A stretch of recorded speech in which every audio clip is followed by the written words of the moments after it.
해외 상품을 저렴하게 직구하려는 소비자들이 늘고 있습니다. 하지만 결제와 배송이 복잡한 탓에 어려움이 많은데요. 때문에 구매 대행 사이트를 이용하게 되는데 최근 관련한 구매 피해가 잇따르고 있어서 주의가 요구되고 있습니다.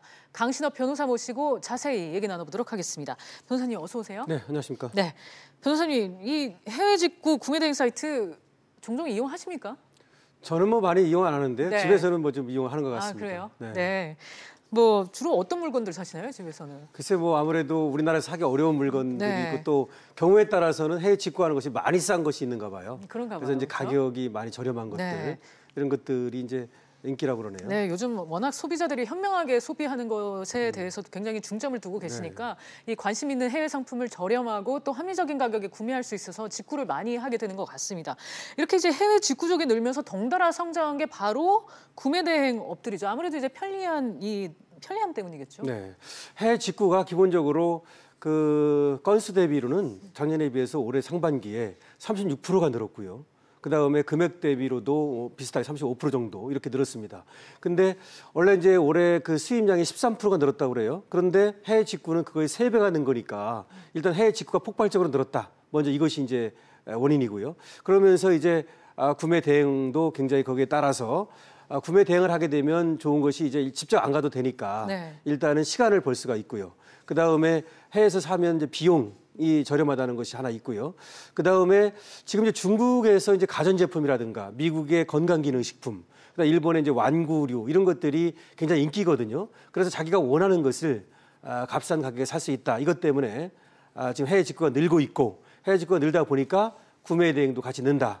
이렇게 볼 수 있겠습니다. 네. 또 최근 좀 특이한 일이 있었습니다. 최근에 이제 터키 리라화 가치가 폭락을 하면서 터키의 고가 제품을 사기는 소비자들의 움직임도 눈에 띄게 되더라고요. 그 터키 해외 직구라고 하는 것이 뭐 검색량으로 보면 뭐 100배가 늘었다, 또 어떤 거는 1000배가 늘었다 그러거든요. 그 명품 모 제품 이런 것들은 80%가 싸게 살 수 있다 그래요. 왜 그러냐면 터키가 이제 그 미국과의 어떤 갈등을 겪으면서 경제가 좀 불안하거든요. 그러다 보니까 환율이 급등하고 그래서 제품에 따라서는 그 가격이 폭락한 것들이 있어요. 이것들을 이제 또 아까도 말씀하셨듯이 굉장히 소비자들이 현명하거든요. 그래서 그거에 대해서 해외 직구를 지금 하고 있고 또 여행도 많이 가고 이렇게 되는 추세입니다. 네, 그런데 이 해외 직구 특히 이제 구매 대행을 이용하려면 주의가 좀 필요하실 것 같은데요. 실제로 이제 구매 대행과 관련해서 불만 신고가 상당하다고요. 글쎄 말입니다. 그 2017년에는 그 불만 신고가 그 서울시 전자거래센터 여기에 이제 접수가 된 것이요 말이죠. 4,405건인데 이거는 그 전년도에 비해서 3,000건이 는 것이고요. 5년 새 5.4배가 늘어난 것입니다.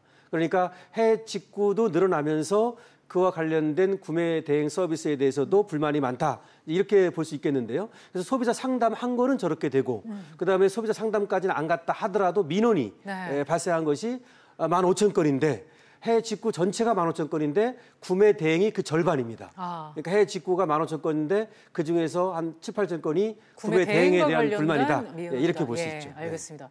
이 더 큰 문제는 구매 대행 피해가 발생을 하더라도 이에 대해서 구제가 좀 쉽지 않아 보이거든요. 이거는 어떻습니까? 글쎄 말입니다. 이게 일단은 소액이다 보니까 뭐 소송을 통해서 한다는 것도 참 그 손해배상 청구 이런 것들이 쉽지 않고요. 그다음에 이거 사기죄로 볼 수는 있거든요. 경우에 따라서는. 왜냐하면 돈만 받고 잠적을 하는 경우가 많기 때문에 그럼 이제 사기로 볼 여지는 있는데 그렇다 하더라도 이걸 형사 고소를 해서 사기죄로 처벌하는 것이 만만치 않거든요. 비용이 더 들겠죠. 그렇죠. 그리고 시간과 노력 이것 때문에 결국은 이제 피해 구제가 쉽지 않다 이렇게 얘기할 수 있고. 그렇다면 어떻게 되느냐? 예방을 철저히 해야 된다.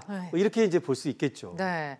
그럼 소비자들이 이 피해를 예방하는 방법에 대해서 좀 고민을 해봐야 될 것 같은데 이것만은 뭐 꼭 주의해야겠다 이런 게 있다면 말씀 부탁드릴게요. 아무래도 믿을 수 있는 그런 해외 구매 대행업자이지 않겠습니까? 그래서 누군가가 이용해 봤든 그러니까 이제 사업자 등록이 되어 있고 사업자 등록이 본인 이름으로 되어 있고 또 다른 사람 이름으로 하는 사람이 많아요. 그러니까 본인이 직접 하고 있는지 이런 것도 확인해야 되고 그다음에 카드 결제가 가능한지 카드 결제가 가능하다면 그래도 조금 나은 데 아니겠습니까? 물론 이제 카드 결제하고 나서도 또 뭐 속이는 데가 많긴 한데 또 뭐 안전 거래가 가능한지 이런 것들을 이제 살펴야 되고요. 그다음에 이제 하도 이런 일이 많다 보니까 한국소비자원에서 그 국제거래 소비자 상담 사례지 및 매뉴얼 이런 것들을 발간을 했어요. 그래서 그 한국소비자원에 들어가 보면 이런 것들이 그 매뉴얼이 들어 있거든요. 그것도 읽어보고서 여기에 따라서 좀 천천히 차근차근.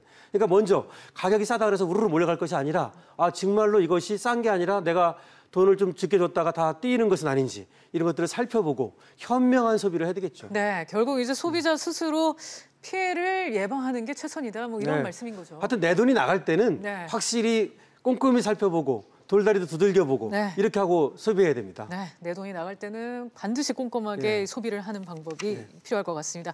변호사님 오늘 말씀 여기까지 들을게요. 감사합니다.